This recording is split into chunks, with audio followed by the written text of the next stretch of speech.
Okay, here we go. Let's do that. Okay. All right. So whenever you're ready to do your promo bumper thingy, go ahead. Hey, this is Mike Iamelli from MikeIamelli.com, and you're listening to Jeff Smith at Vroom, Veer. That's what it's called, right? You got it right. Right on the first try. Well done, sir. Thank you. All right. I'm going to hit stop. I'll be right back. Okay. Are you ready to thoughtfully steer away from your revved up, frenzied, and far too often scripted life? Then welcome to Vroom Veer with Jeff Smith, where he guides you down the road differently traveled by sharing unique experiences with guests who have managed to shift away from a life stuck on cruise control and veered their way into a more authentic and fulfilling one in all sorts of interesting and kind of remarkable ways. Get ready to Vroom Veer with your differently traveled road chauffeur, Jeff Smith.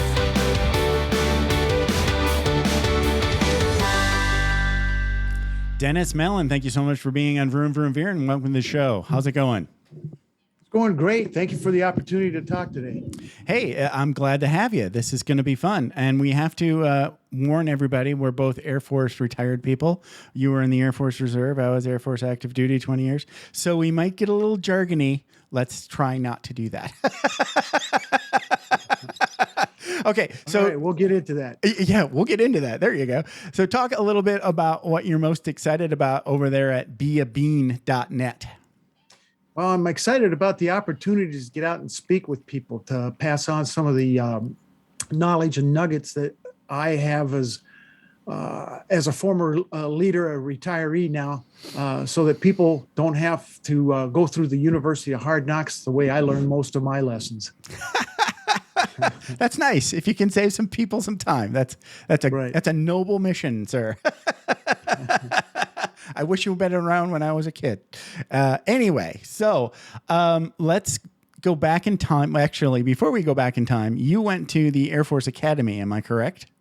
I did. I graduated back in 1975, a while ago. Yeah, a while ago. But pranks are a big deal over in the Air Force Academy, so I'm told. So later on, not right now, later on, we're going to talk about some of your favorite prank stories from the Air Force Academy. So that would be great. Yeah. Yeah, cool. I think the statute of limitations is in effect, so I should. Yes. Oh, yeah. We're well past the statute. Yes, you can freely speak about that now.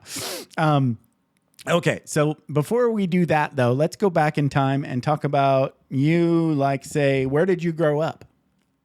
Well, I was an Air Force brat. My dad retired as a chief master sergeant. So Nice. As I go back and look at it, the other day I was looking at it, I went to 14 different schools from kindergarten through Holy cow. Wow. That's a lot. Why that explains a lot. My wife says that explains why I'm so screwed up, I guess. I don't know. I don't know. It would probably make you a really tough kid. Well, I got used to change, that's for sure. Right. Wow. Okay. So where did you bop around to? Like, how many times did you move? I was born at Tinker Air Force Base there in Oklahoma, right? Yeah. Okay. We lived in Germany, Italy, Greece. Nice. Hawaii, a bunch of places in the U.S. I went, as I said, I went to 4 different high schools. 4 different high schools. Wow. Yeah. One every year. I went to, I'm a graduate of Biloxi High School, Mississippi. Nice. Keesler. But I don't have that accent. I'm not going, y'all better not be doing any messing around over there, you hear? Right. You don't even have an accent. Yeah, you're like me. If you spend enough time in the Air Force, then you kind of get homogenized. That's what I guess. That's the excuse we're using today. Yeah. When I go home and I back to the UP, I sound like this there. Yeah. It's a kind of Canadian Minnesota mix. Okay. Yeah. Hey there. Yeah. Okay. So that's quite a diverse high school career. So, and your dad, what was your dad's or chief? What was his specialty? He was in communications. Okay. All right. He did a lot of the technical support. Nowadays, it's probably handled by computers.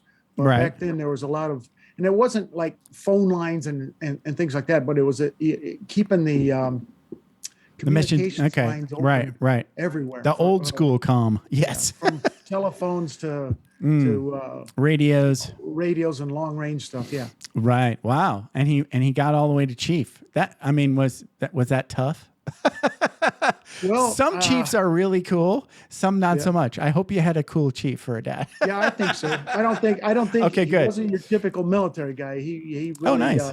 In fact, I learned a lot of leadership from him. He was really concerned about his troops all the time. It seemed That's like. good. So, That's good. yeah. So that means, he's kind of like not the stern disciplinarian. Okay, good. Well, he could be, especially if it was disrespectful or something. He could be. Yeah. Okay. All right. Well, yeah, everybody deserves a cuff every once in a while. In fact, I think I still have a couple of dents in my head. From it, but, My dad, when I was growing up, I don't remember too many times when he actually made physical contact. His move was he would take his belt out and just like roll it over together and snap it. Really loud. pretty intimidating. It is. You got my attention, Dad. And he was huge, relative to kids. Yeah. Okay. So how many times, I think we talked about this, but you decided to go to the Air Force Academy. So how was that, like your first choice, or was that like something to do? You know what? It was actually my only choice. Really? That's what You were committed. Yeah. It's kind of a funny story because it was like when I was 10 years old, I'm sitting in a field next to an Air Force base at the end of a runway when two F-4 Phantom jets take off in full afterburner in front of me. And I'm just jumping up and down going, yeah, baby, that's what I want to do when I grow up. Wow. Of course, my wife says I got a long ways to go, but on the grown-up part. So, Wow. So how many times did it take you to get in? You apply a couple of times. Well, it's a lot of work. Yeah. They don't let many people into the academies. no, I was lucky. Out of high school, I probably really wasn't ready for the Air Force Academy, and I got sent to a prep school with a scholarship. Not the prep school located at the Air Force Academy, but one up in Oregon, actually. Okay. And so I spent about 8 months there and reapplied, and then made it. Sometimes people Wow. leave the back door open, and people sneak in. So I must be one of those. I was I in the pre-show chat, I told you I worked with I want to say he was a colonel, and he used to be a pilot, and he was in acquisition when I was working with him. And he put on his wall in his office his 3 rejection notices from the Air Force Academy.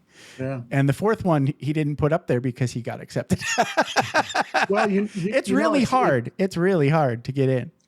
There's an old samurai saying, and that's fall down 7 times, get up 8. And if you're going to be successful, you better have that philosophy, because you are going to see some adversity and some challenges come at you. Yeah. And the key is to find the opportunity out of it, or 2 steps forward, 1 step back until you get there. Totally. Yeah. It's for me, it's more like, also, once you figure out like really what you want, like you did, right?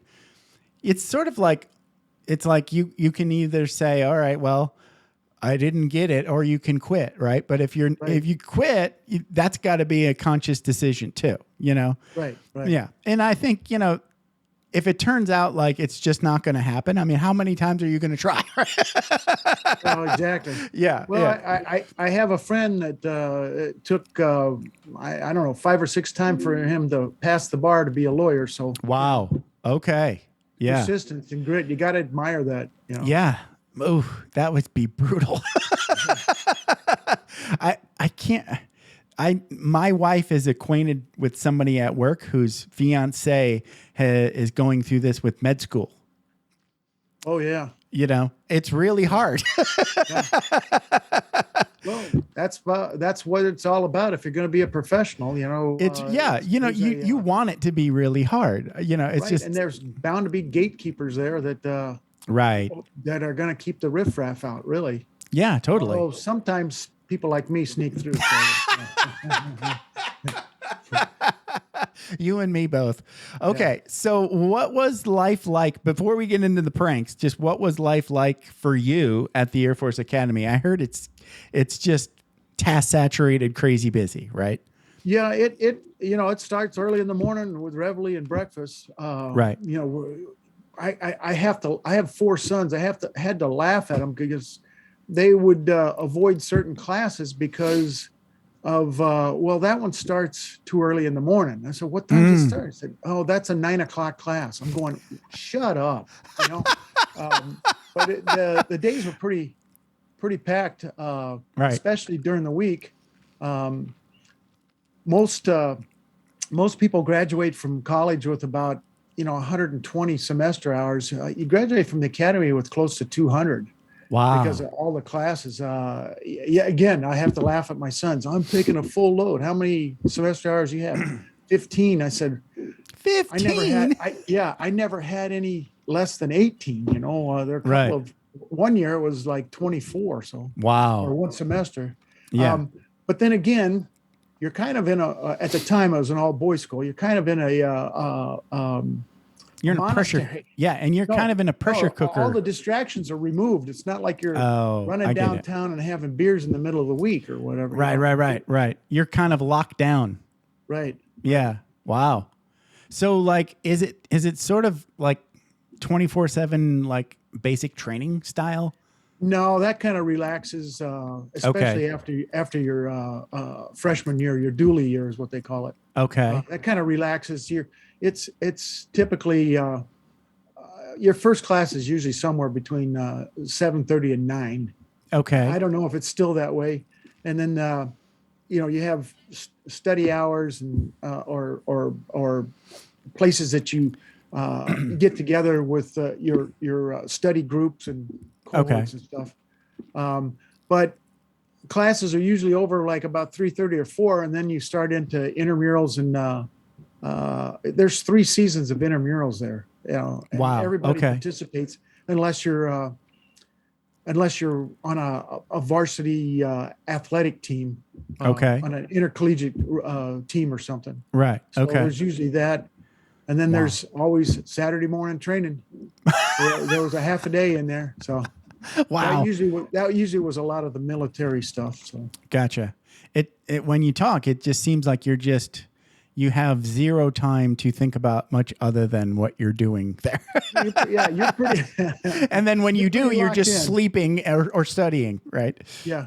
Wow. Well, the one drawback though is, and I felt this after I graduated, that social side of it that gets developed while you're in college, that discipline of instead of being made to do something, you're determining your schedule. You're determining when to do things. Right. That might have been lacking a little bit. And of course, it was an all-male school at the time, so that side took a little development too. So sure.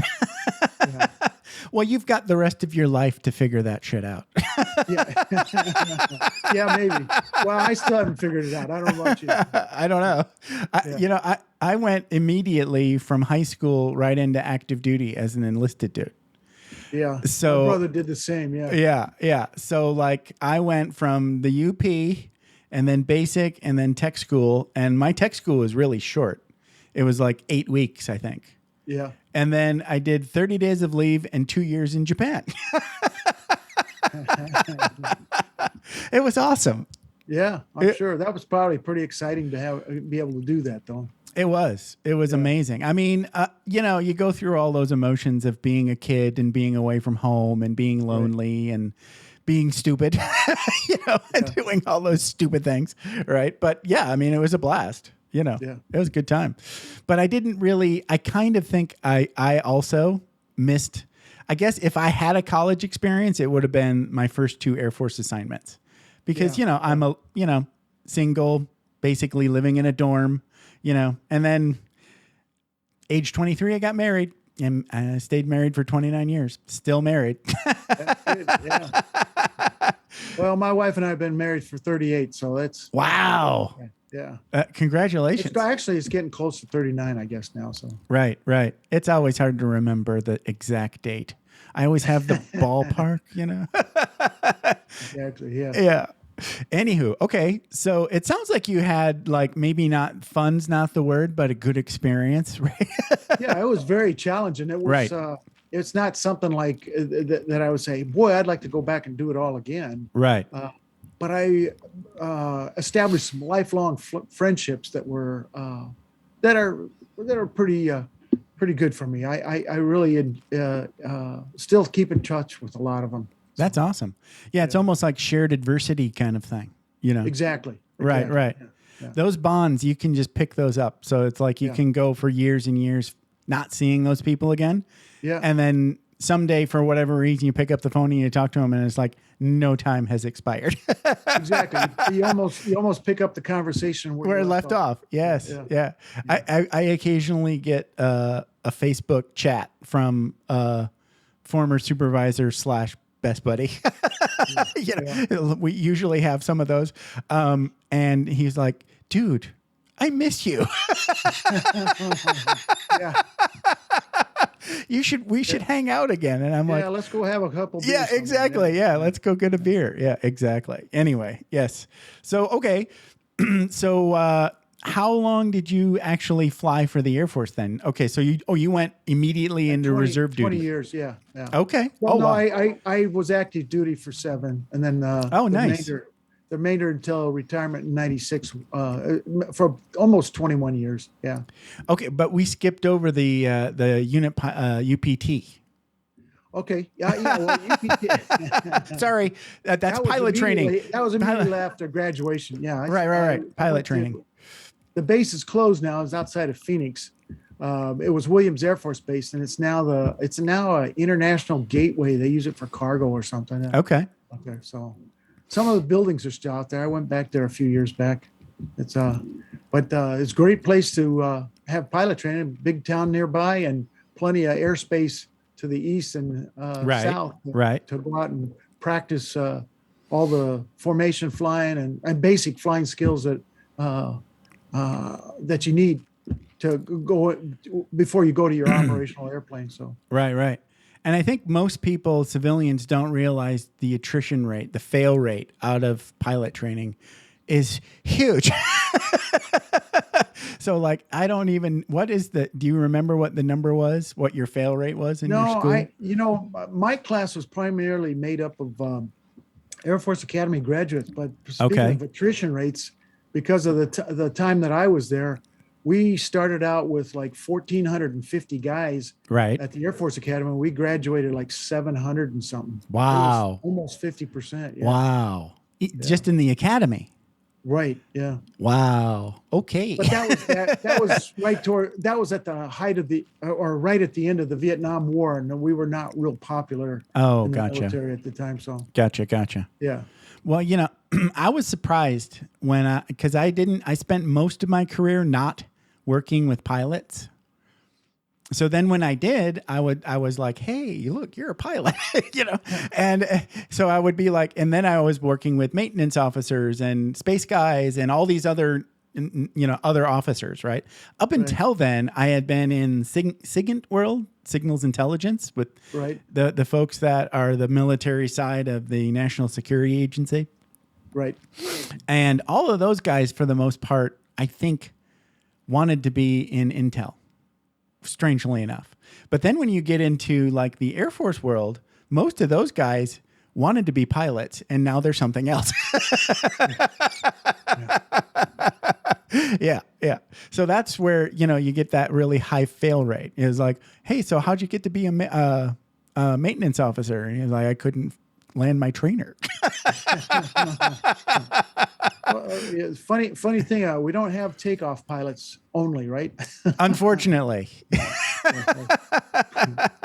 I worked with an instructor pilot in Qatar, and he flew with Special Forces.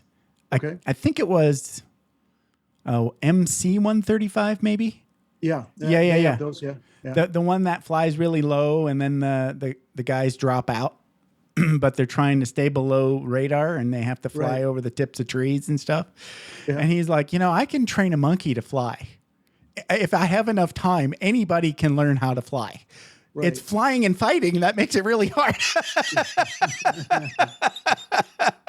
Well, it does add a little layer of pressure on you when you're having to perform and somebody's shooting at you or something. It does, Yeah, yeah, and that's that exactly is what he described it as, like that.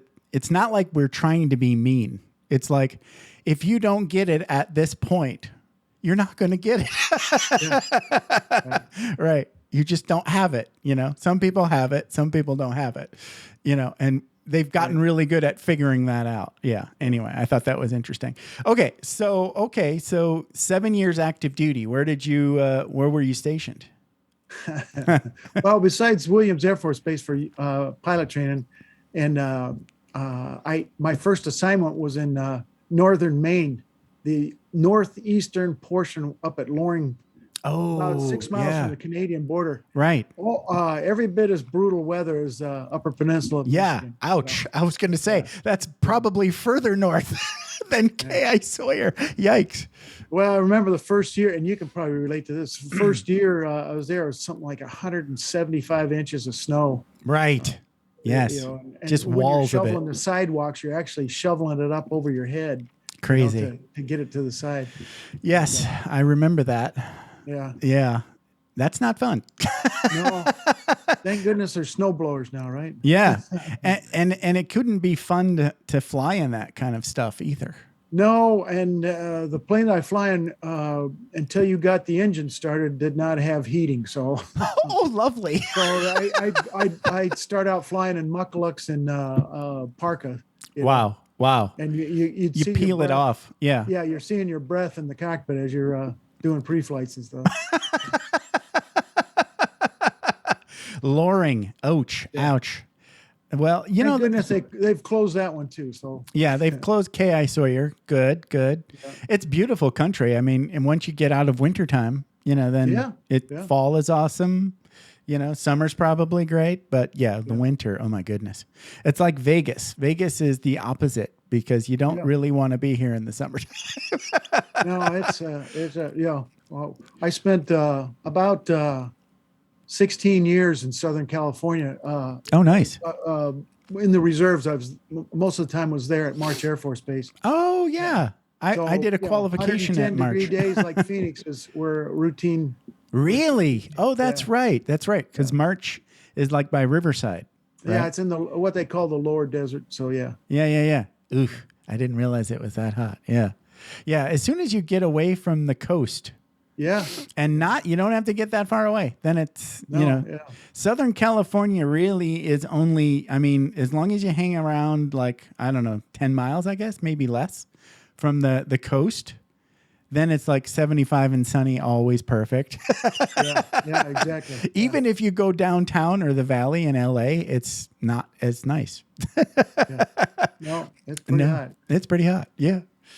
Okay. So, all right. So you do your 7 years. Now so how does that work in the reserve? It's like 2 weeks a year, a weekend a month, that kind of thing. Well, that's the absolute bare minimum. Oh, okay. And as a pilot, you have to do a lot more to stay current and all the the different phases of flight. Right. You have to keep your qualifications up. Right. I typically spent 8 to 12 days a month with them. Oh, okay. Gotcha. Just to go get your flight time and your qualifications. Well, no, we actually flew operational flights. Sure. We'd combine them with a air refueling and maybe haul cargo to Hawaii or something. So wow, I got into a routine where I was doing that like once a month, which was pretty nice. Yeah. Okay, it's time to go get some Mai Tais. Not a bad gig. That was a pretty good gig. Yeah, not a bad gig. Good work. No, it was almost like a schedule, like a airline schedule, really. So did you work in the airlines and? Yes. Oh, okay. So you did your reserve duty while you were an airline pilot. Yeah. Now what I tried to do is, I tried to at least have 1 day a week off, and I did that for, about 10 years.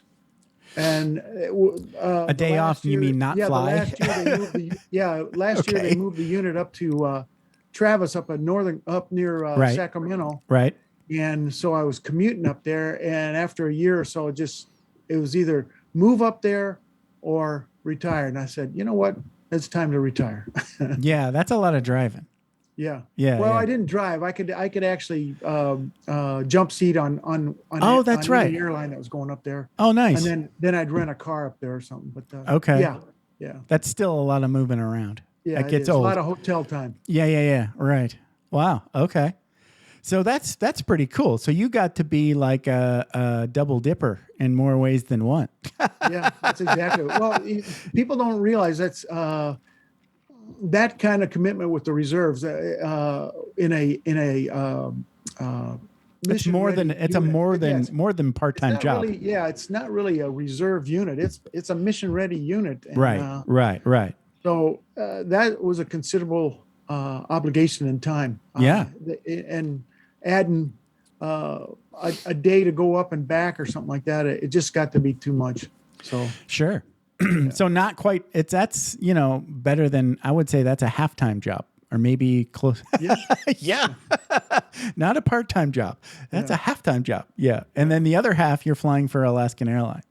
right. Okay. Wow. Yikes. That's still a lot of work. And with crew rest, you probably didn't have a whole lot of time to screw around. Well, you can always find the time to Have some fun. find some sort of trouble to get into. Okay. Right? Yeah, that's true. Go have some Mai Tais. Yeah, exactly. Okay, so at some point, all right, so did you retire from the reserves before the heart attack or after the heart attack? Before. Okay.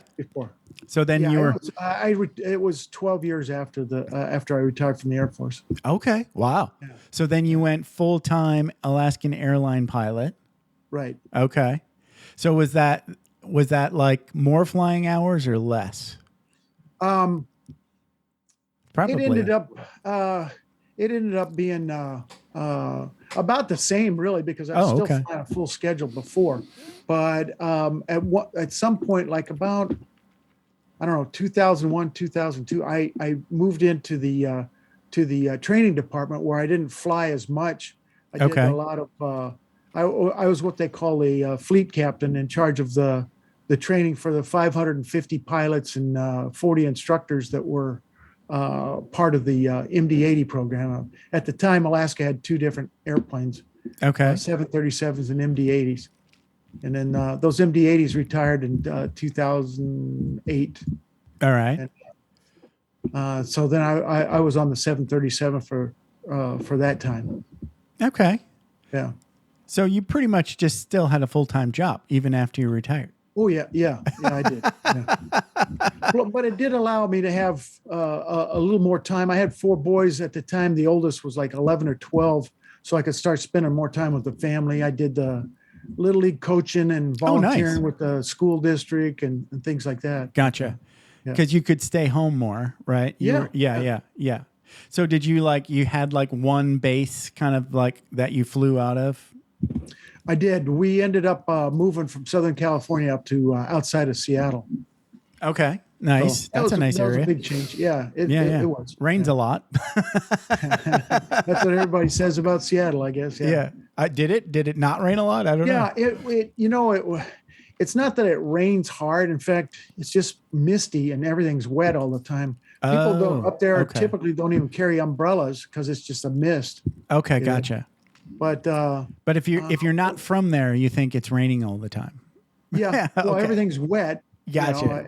And foggy. Right. The weather reports always include a thing. Oh yeah, there'll be some sun breaks starting at about 2 or 3 o'clock in the afternoon. Now, who talks about sun breaks? Sun breaks. Yeah. Wow. The clouds will part and you'll see some rays of sunshine. Right. Wow. Yeah. So that's not fun, but you get used to it, I suppose. Yeah. That just put rain gear on and still do your walking and hiking and biking and all that. Press on with life. Yeah. Yes. Yeah. Did you ever spend any time in England or anywhere in the UK? Yeah. Now that was as a kid, right? No. This is part in the Air Force. We go over there. In fact, I spent a couple of different periods of about 45 days at Mildenhall. Nice. Okay. Temporary duty there, TDY. Gotcha. Gotcha. Were you there in the wintertime? Yes. It's Pretty real. cold. It's cold. Very damp, cold. Cold, dark, and wet. And you know, the people, you were there, so you know. You know, it's really, really cold, dark, and wet. Yeah. No snow, though, so that's good. But I was stationed there for like 3 years. And after the first winter, my wife and I looked at each other. We were all white and pasty and started. We're like, next winter, we're going to Spain. So one year we went to Mallorca. Okay. Which is awesome. You know, really sunny. You know, like it's like you don't have to fly that far to get to another planet. You know. And then the next year we went to Costa del Sol, which is sort of like the. I guess the coast. Riviera? Yeah. It's sort of the Costa del Sol is just like a touristy area, southern Spain. Yeah. It was awesome. But, you know, it does wonders to improve that mood from the seasonal affective disorder, you know, it's just dark all the time. Right. Yeah. Okay. So let's get into this. What happened and lead us into how you had this heart attack. Because that was your big vroom. Yeah, it was about 2008 that I took up mountain bike riding for exercise and recreation. You know, you can't imagine the thrill of climbing up some of those mountains or hills out east of Seattle in the foothills of the Cascades. Climbing up those hills and then coasting down in between the trees, kind of like slalom skiing. Right. At a Colorado resort or something. Okay. So one day I decided I'm going to go tackle a trail listed in the trail guide as it's a bitch. And it was. It's so here I am. Okay. Yeah. So here I am one part of it climbs 500 feet in less than a mile. So there's a bunch of switchbacks in there. Okay. And I'm huffing and puffing away and I start feeling some numbness in my arms and I'm thinking, this is really a tough hill. I haven't been on as tough. It's literally a bitch.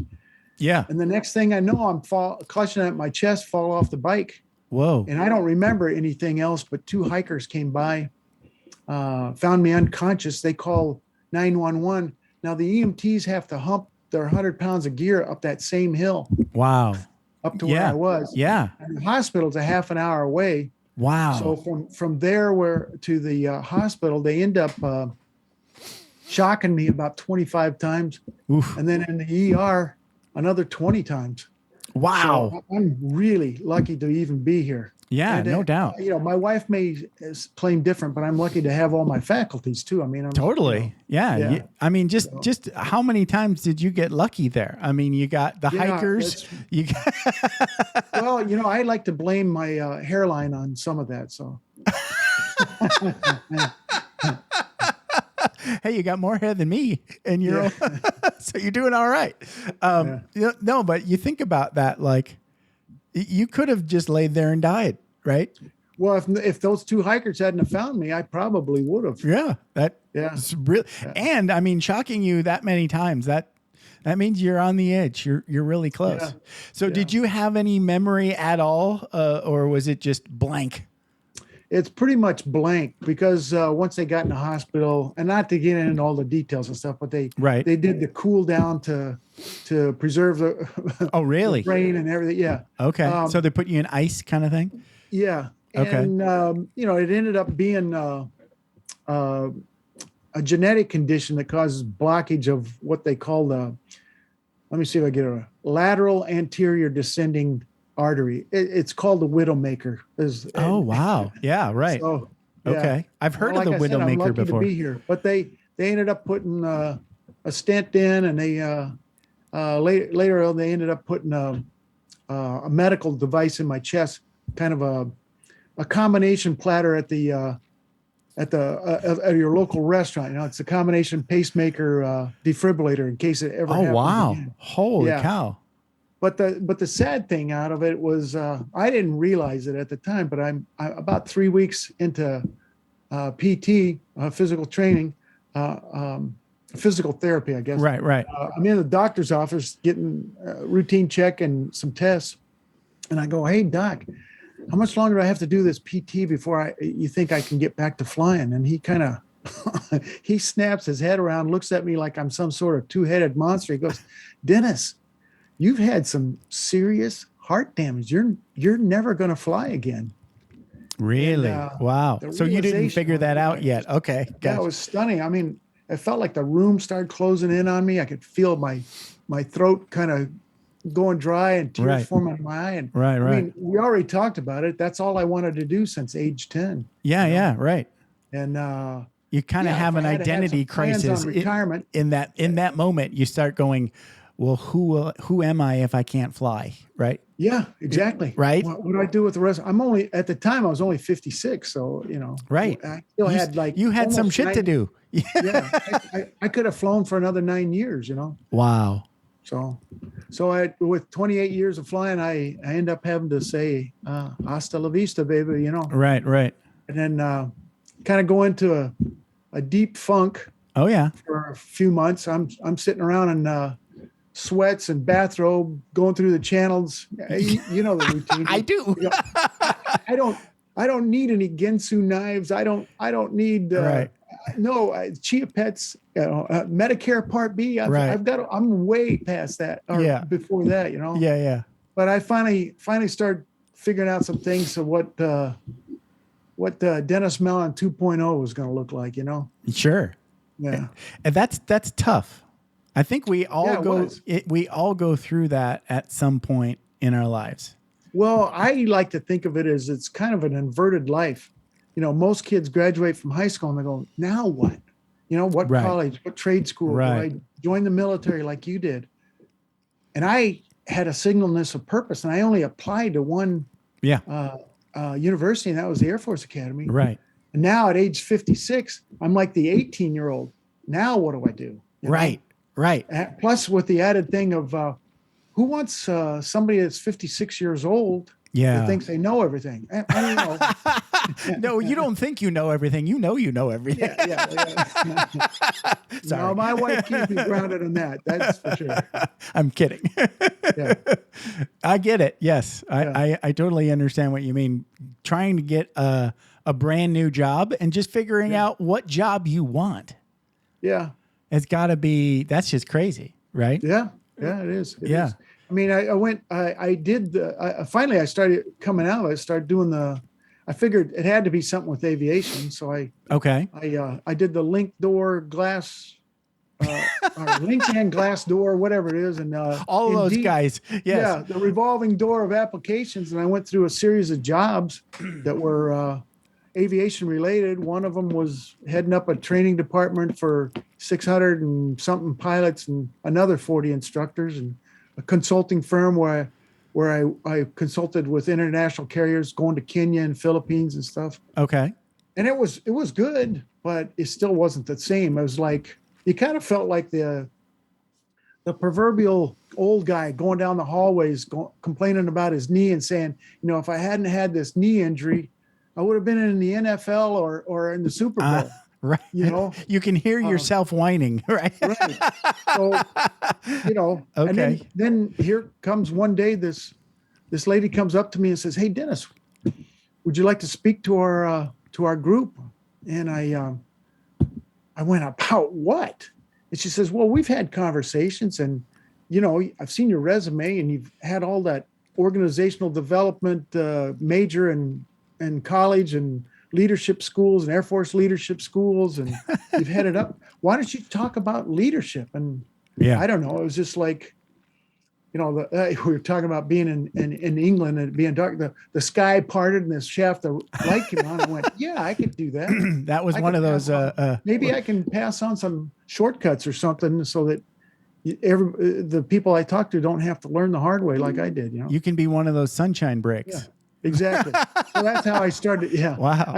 That's how I started the Be a Bean thing, and I guess there needs to be an explanation there. Yeah. Tell the anecdote about Be a Bean. Yeah. The business and life in general is this roiling, boiling pot of water. We don't have any control over that. It's always there, but you can enter that. You can enter that boiling water as like a coffee bean, and eventually you start influencing that water.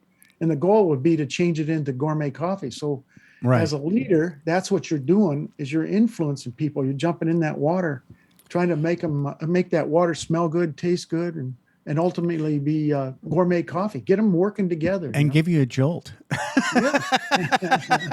And change other people into coffee beans, because it really can spread. Right. I like that. I get excited about talking about it. It's fun stuff. It's a fun anecdote. I like that. Yeah. And you've got Plus you get to be like an armchair quarterback, here's what you need to do. No, I don't do that. I don't. I it's more of a questioning, more of a, when I counsel or coach or whatever you want to call it, it's more of a Socratic thing, and they nice. and then they'll draw things from me. I might have a teaching segment or something like that will help them, right. All kinds of little nuggets that they can pick up to help them through that busy. When you're the leader, you're the hub, Right.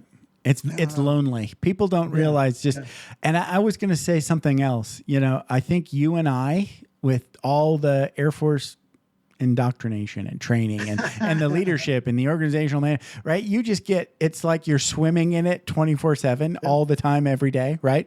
You take it for granted, right? You sort of assume everyone, I did anyway, maybe you didn't, but I did, that everyone is like a leader, right? That's in basic training. The first thing they say is, now you're a follower, but you're also a leader, right? Right. From day one. It's like you're an airman basic. You have 0 stripes. You're a leader, and you're like, no, I'm not. Well, and you believe it after a while. Yeah. Go ahead. Yeah, it goes beyond that, though. There's a stereotype that people think of people with military backgrounds, or they're drill sergeants, and they just make people do that. And it's like, you don't do this, drop it. Right. And I'll tell you what, it's not like that at all. The people that I've dealt with, there's rank structure, and there has to be, right? Because it's a serious business where people get killed, right? But I've seen some of the best, most inspiring leaders with a military background, because they know when to use the bark and when to use the. Hey, Jeff, come over here. Let's talk this problem through. Right. Not Jeff, you screwed this up. Right. Drop and give me 10. But right. Let's talk this through. What can we do better? And we don't dwell on what has happened. You take the lesson and move forward. Oh God, yes. Yeah. It's not Dennis Mellen.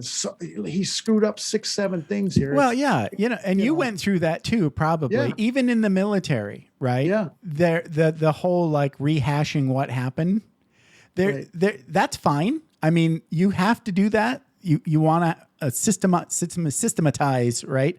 The lesson learned process.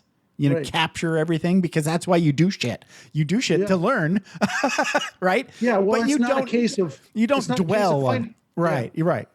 Yeah, it's not a case of finding out who screwed that up, whose fault it is. Exactly. It's not who's right, but what's right. Exactly. And instead of it's that adage we're talking about earlier, that samurai adage of fall down 7 times, get up 8. Exactly. And that's the way successful leaders deal with stuff. Right. Well, when I stepped away and retired from the military, right, the first thing I wanted to do was something as far away from anything related to federal service, right? I don't know if you can relate or not, but you had fun. I mean, you were in federal service, but you were flying a plane. So anyway, me, not so much. I a lot of the shit that I was doing was just sort of a grind. It's like, I'm not really 100% into this, but hey, I signed up, so let's go.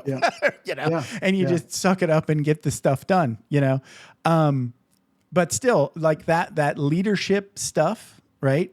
At some point, they tell you, okay, you're a leader. Like, shut up already. Okay, I'm a leader, right? It's like, and then someday they go, okay, Jeff, here's your troops now. Now you're the guy, and now you're leading, and you're like, oh, today?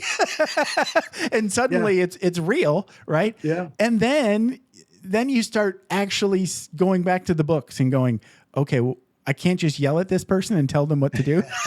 No, that doesn't actually work. Not all the time. Right.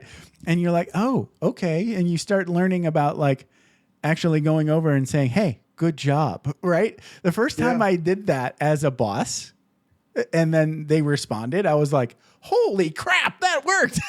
Yeah, it really does. I know. Yes. Yeah. And the other thing was, you know, it's probably a little bit different on the enlisted side, but all of my troops, I think I had like 10 or 12 other enlisted troopies, and I'm, you know, their boss, right? Yeah. Goofy me. and I'm old and, you know, not in the best shape, but I was always pretty good at running, right? And I had always like 2 or 3 folks struggling to pass their fitness test, right? And I could go out there and just sort of run like an idiot. And they actually responded to that. And they're like laughing at me going, well, if the old guy can do it. Well, you know what? I have a complete curriculum segment on that when that comes up. And that's, you know, it's basically lead from the front. Yes. You know, Totally. If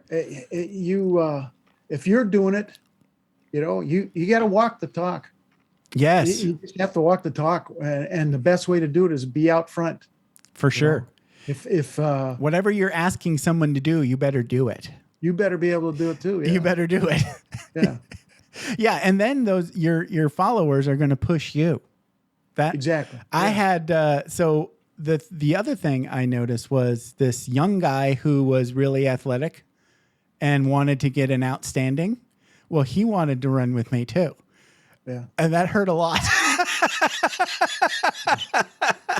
I was Well, like, they say, and I did it. the- I did it. Yeah. You know, I did it. I'm just going to run like until I puke. Yeah, they say that you are the sum total of the 5 people you hang around with the most outside of your family. And, you know, Right.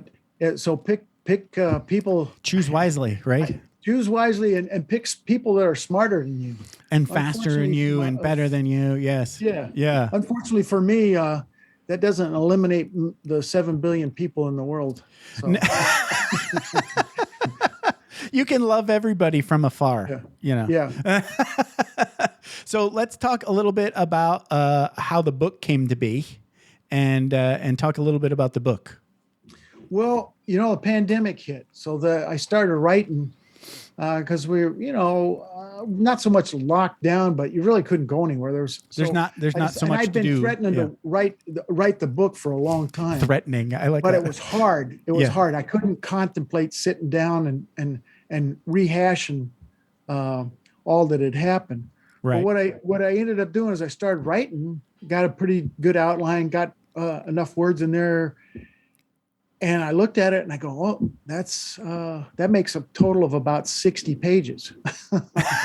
So I said, well, how am I going to fill quite a book. in? And I'd been keeping a journal.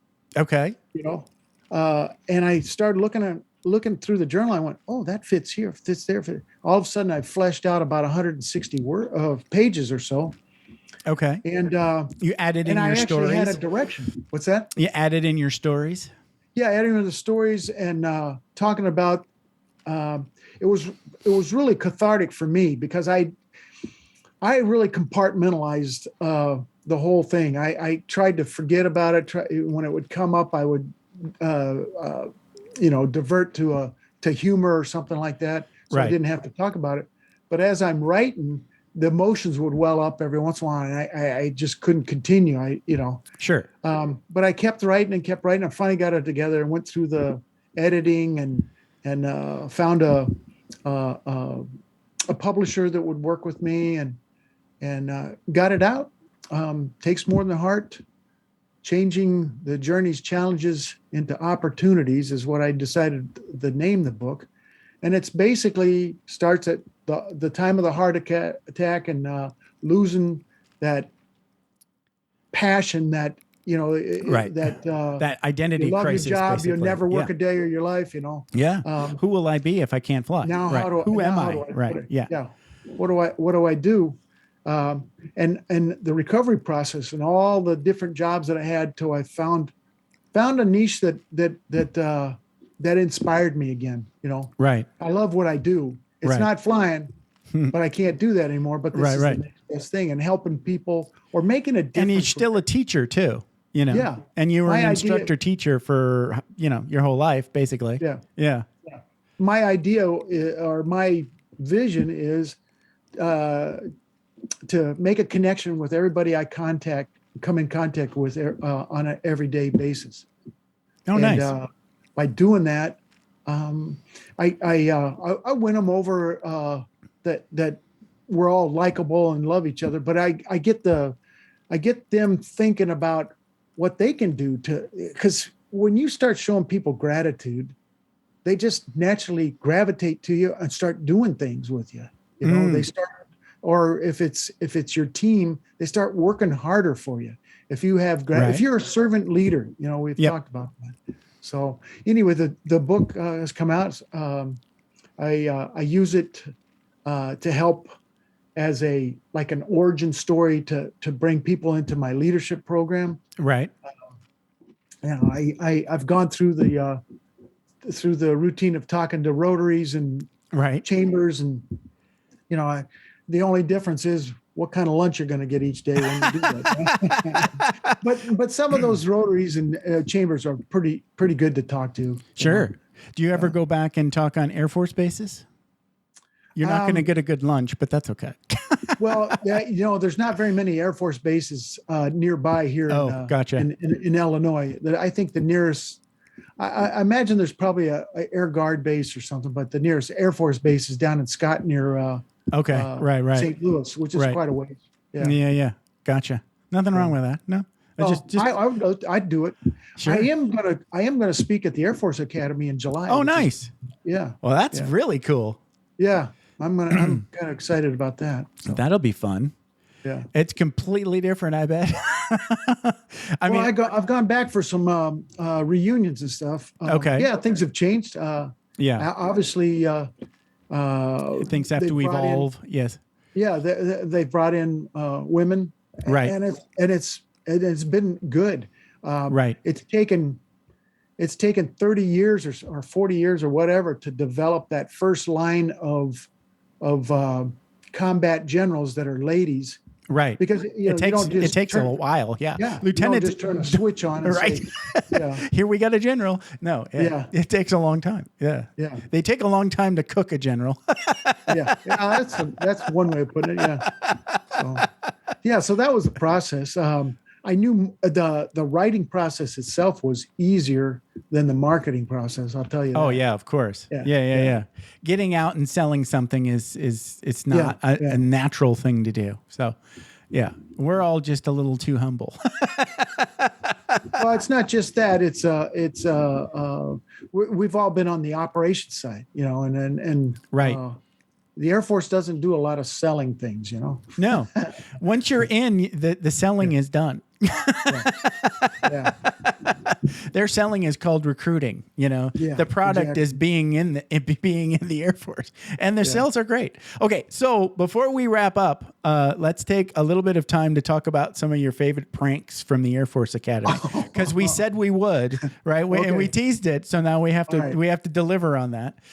And then we'll wrap up and do the be a bean. Well, and stuff. The one that popped into my head was my sophomore year. Third class year. The Air Force Navy football game's coming up, and there was played at our home field there at the Air Force Academy. And when they bring contingents in from the other schools, they let them stay in the dorms. Well, my roommate and I got this idea that here's this Navy guy next door. I'm going to borrow his uniform. And when they do the big march onto the field, there's squadrons and companies, and they're all squared up, and they're, saluting and bringing flags and playing pomp and circumstance type music. And sure. So I come running out of the gate like I'm late to ranks, and I'm running circles around trying to find my spot where I'm supposed to be. And of course, it's on national TV. Oh, that's great. So then I try to get off the field, and here's another squadron. I can't fit because they're coming at me. And all of a sudden I get this heavy hand on my shoulder. Are you one of us or one of them? And, being an Air Force Academy guy, we can't lie, cheat, or steal. Right. That's our oath. I said, I'm one of us. He says, boy, are you in a lot of trouble. And what's funny, I ended up having a disciplinary board, and I had to march tours for it. And all kinds of stuff. But it was worth it. The guy that clapped me on the back of my shoulder ended up being my instructor pilot in pilot training. Oh, wow. So he that's a good prank. I like brought that up a couple times. He'd laugh about it and everything. But that's awesome. That's a good story. Is it? Okay, good. Yeah. Well, it's funny because, a lot of the generals and admirals come to watch those games. So they're up in a suite up there. Right. And the name of the superintendent of the academy was Albert P. Clark, I think was his name. And and I think one of the Navy guys, the chief of naval operations, had turned to him, and they're probably chuckling about it. But he says, "Hey, what's the matter, Al? Can't you keep your guys under control?" So I was dead. Of course, meat. Yeah. I don't know what they would do now about that. Back then, that was kind of like, okay, you're going to be in trouble, but we're not kicking you out. I don't know if they would kick you out now or not. Right. I doubt it because, you can put all the That military you rivalry's want something. there. Yeah. Especially during one of the rivalry games. I think you have a little bit of leeway there for being a slight idiot. That's awesome. But I was going to say my favorite one, and it's nowhere near as good as yours, but after a dining in or out, I don't remember which, I got cajoled into being a team of guys that decided to take the grog bowl, which is a no kidding detached toilet, and putting it on the commander's desk for him to see on Monday. And here's the thing. Not only did we not get in trouble, but he invited all of us to come take pictures with him with it on his desk. He loved it. Geez. He loved it. He was like, cool. "That's awesome." Yeah. Anyway, so I digress. And you are at beabean.net, and you are Dennis Mellen. Thank you so much for hanging out with me for about an hour or so. Well, Jeff, thanks very much for the opportunity. I enjoyed the back and forth, and I sure hope you're wish you all the success on your podcast, and I hope you're able to monetize it to millions of dollars here and have thousands of followers. That'd be great, but I don't think I will. Oh, you gotta say, if you can't see it, it'll never happen. That's true. That's true. All right. Well, we'll see what happens. Okay. Take care. All right. Thanks, Jeff. Thanks for taking the time to ride along with us on another episode of Vroom Vroom Veer. For podcast info and show notes, be sure to head over to vvveer.com. That's VVER.com. Man, that's fun to say. And we'll catch up with you next time here on Vroom Vroom Veer.